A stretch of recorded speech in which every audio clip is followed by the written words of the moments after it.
everyone, we welcome you to KSHEF where we share knowledge and enrich education. I am Advityanand and currently I am pursuing my BTech in EEE from VIT Vellore, and I'll be your chemistry faculty and we'll be dealing each and every topic of chemistry in details and will make sure that at the end of each lecture you are left with no doubts. This part deals with the NCERT part 1.3, which is the states of matter. Here we are going to study what are the various or different states of matter, the solid state, the liquid state, the gaseous state, and comparison of various states of matter. In the end, you will be given a final task, which is to check how much information you have collected and you can use from this session. So I request you to be with us for next 10 minutes and we'll be wrapping with all these topics. Starting with the various states of matter. The various states of matter are, as you can see, gaseous state, liquid state, solid state. As you move from cold to hot levels, you have at the coldest level solid, and then you have liquid, and at hottest gas. So we'll deal each states in details with dealing with various properties which they contain. So in exams, you can face questions like what is solid or give various properties of solids. So the answer lies in these 5 points. Moving ahead, first let us deal with the various examples of solid. So here, a glass, a rigid object like ice or pen drive or a wooden block or various blocks, bricks, diamond, everything comes under the example of solid. So let's start with the properties. A solid has definite shape and volume. Solids in general have higher density.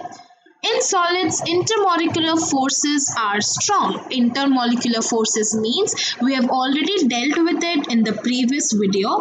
Intermolecular forces are the force of attraction between the particles of the matter.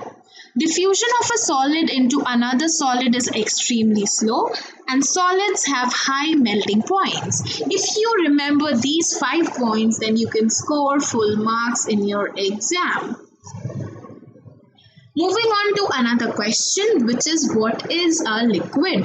Or you may be asked, define various properties of liquid, or what do you understand by a liquid state? So if you write these 4 points, I'm very sure that you'll again be scoring full marks in the topic of liquid. The examples of liquids are water, juices, oil. The properties of liquid: definite volume and indefinite shape. Particles are close together but move little bit so liquids can flow. Density of liquids are much greater than that of gases, and liquids can be compressed, but change in liquid is only by a small amount and requires enormous pressure. Altogether, 4 points of liquid is there. Further in the video, we'll be comparing the various states of solids, liquids and gases in a table format. It will make you understand the concept much easier way. So last is what is gaseous state?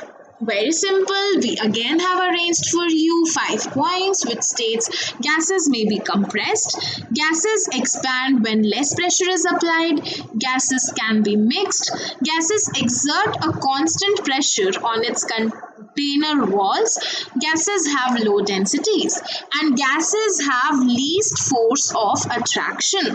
Please mention this point, gases have the least force of attraction between the particles.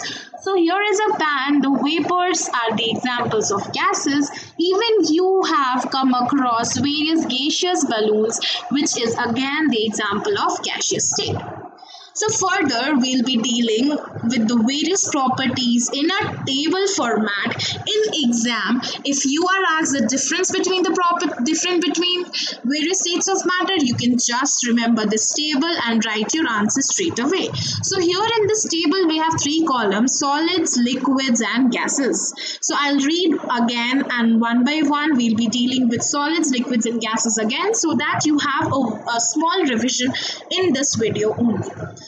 Dealing with solids, strong attraction between the particles. Liquids, moderate attraction. Gases, very weak attraction between the particles.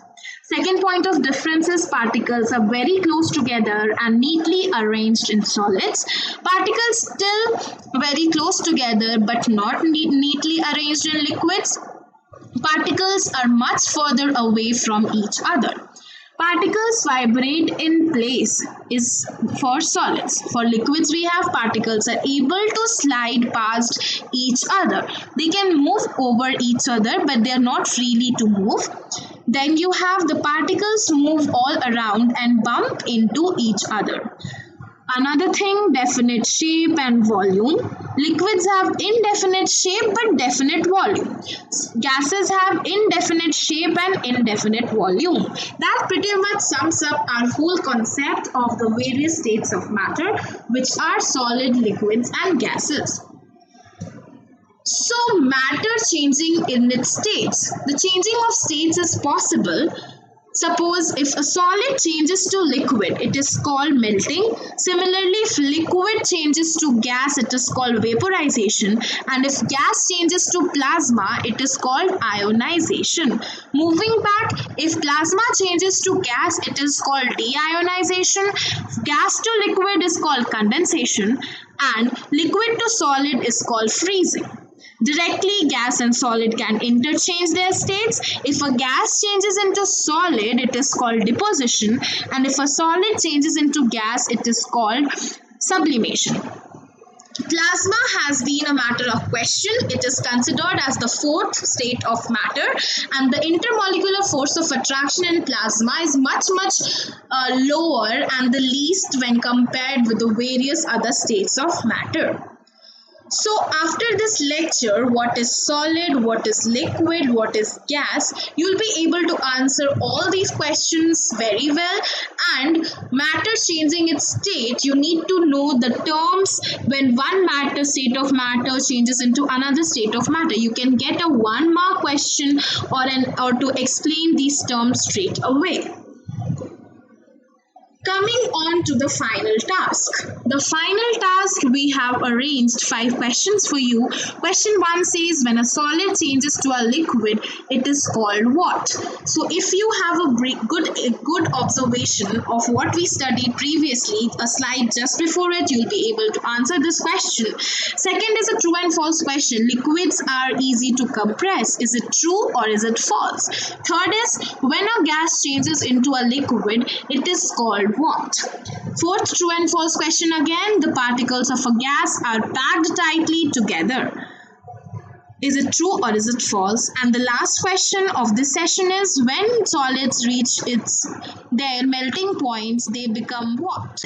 That's it for today. We'll be connecting soon with you with further more topics. If you have any doubts related to the session, you can write it on the comment section. And yes, don't forget to answer the question asked in the final task. Any doubts you have from this session or previous session, feel free to reach us out on our various social media handles or even comment section. We'll try clearing it out within 24 hours. And talking about the live classes, we'll be soon catching up on that too. Stay connected and stay tuned for more such surprises and more good contentful videos for you.